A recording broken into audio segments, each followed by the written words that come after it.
Hello, I haven't done one of these for a while because it's been so difficult trying to keep up with the news cycle.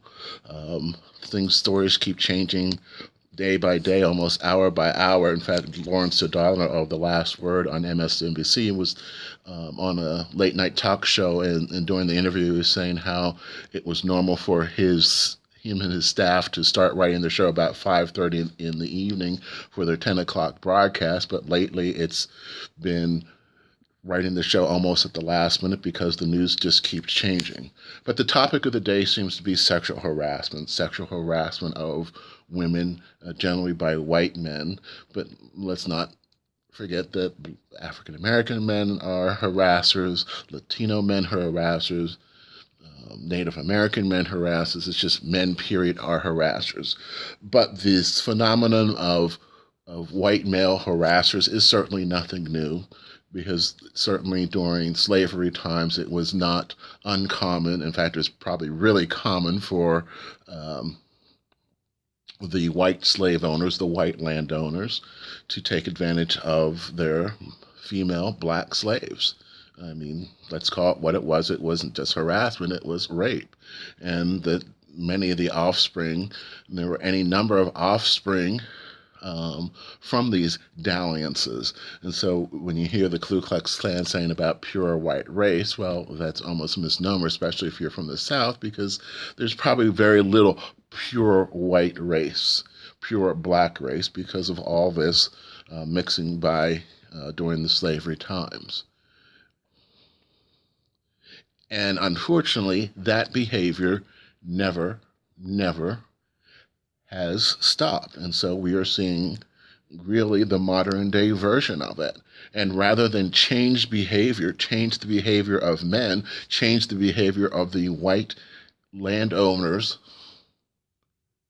it's been easier just to pay out a few dollars here and there, but we don't change the behavior. And that again is because our laws in our society are based in favor of the white landowners. And if we want any further evidence of that, just look at the current quote unquote tax reform bill that's before our Congress right now, which takes money from which really takes money from the middle class, takes money from the poor to give to the rich. Again, and we're defining here the white landowner as basically corporations and those in the top 1%. Again, those with the moneyed interests. And there was a boss move by Donald Trump last week in which I will congratulate him. I actually congratulate him on this, in which instead of when the House was passing their version of the tax bill, and to divert the attention from that, he came out with his criticism of Senator Al Franken and his dalliance. And again, even knowing full well that people would be bringing up all of Donald Trump's transgressions in terms of harassment, but that was again just to divert attention from really the rape of America, which is what this tax reform bill does. And it's a bill of death. And let's not forget that because it takes away health care from people. So again, it's a bill of death. And let me go on record and say, and at this point, I don't think that Senator Al Franken should resign from the Senate. As of this point, it's only been one woman that has come forward, although just today another woman, or just yesterday, I believe another woman came forth. So maybe, as we're seeing oftentimes in this this new era of harassment, that where there's one, there's many more.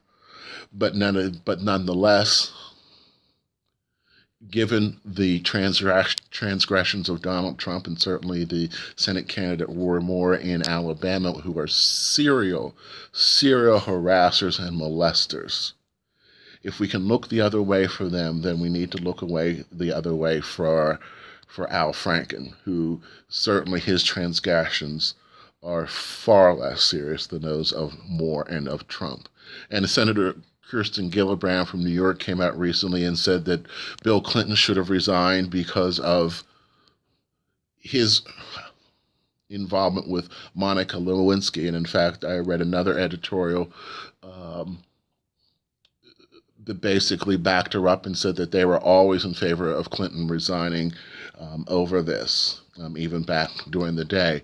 And again, I have a little bit of a difficulty on this. I understand where they're coming from because, Bill Clinton was this woman's employer, but then again, they were both consenting adults. So I don't really have as much issue with what Bill Clinton did, and maybe I am applying a double standard, and I'm willing to admit that, and willing if somebody can really show me that I am. But I don't think that Bill Clinton's transgressions rose to that level. And certainly they didn't rise. They were not worthy of impeachment. But the issue really here is behavior, and we have a society in which, again, that favors the white landowner, and the white landowner can do whatever he wants. And yes, he, because it's the male landowner. And again, because the laws will back him up and society will back him up. We see that right now with Roy Moore. We see that with Donald Trump, who was elected president, even though it's on tape, even though women have come forth, more than a dozen women have come forth, and we accuse them all of being liars. Or as his press secretary says, well, at least he hasn't admitted, so therefore it didn't happen. Well, that's just not true. But we live in a society where discrimination, racial discrimination, and sexual harassment against women is rampant. And it's part of our society, and it's a part of society that we seem to accept because we don't do things that would change that behavior. And we don't fire people, we don't get rid of people who engage in such behavior. Rather, what we do is we try to sweep it under the rug. We victim shame. We make it hard for the victims to come forward. We make it hard for the victims to prove what they have done. And we often don't believe the victims. And we say, oh, they're about this. They're just trying to destroy a man. Well, we need to change the narrative, and we need to change the behavior. And maybe this will be the beginning of that change. I don't have a lot of hope that it will, because it just seems ingrained in our society that this is how we do things. I remember in state government of seeing, I would see my white male supervisors meet behind closed doors with female employees. And I do recall even my career of having one of my supervisors when I was in an executive level position saying that I should always meet with a woman. If I had to meet privately with a woman, to make sure my door was open, to make sure my blinds were open, so that there could be no credible accusations made. And so again, it may seem like a lot, but it's about behavior, and we have to make people feel safe, and be safe. And until we are willing to really change our way of thinking, that yes, we do have a jurisprudence system that says you are innocent until proven guilty, but we cannot make it so onerous and so difficult for those who have been transgressed to seek justice. At the same time, those who would make accusations that are unfounded should also be prosecuted to the fullest extent of the law, because that does ruin somebody's character. And even if that person is proven innocent, the accused is proven innocent, you have still maligned that character, and that character will never be the same. So yes, we need to change the behavior, and we need to bring this out, and we need not to be so willing to reward and to excuse this behavior as Donald Trump says, just locker room talk. It's not just locker room talk.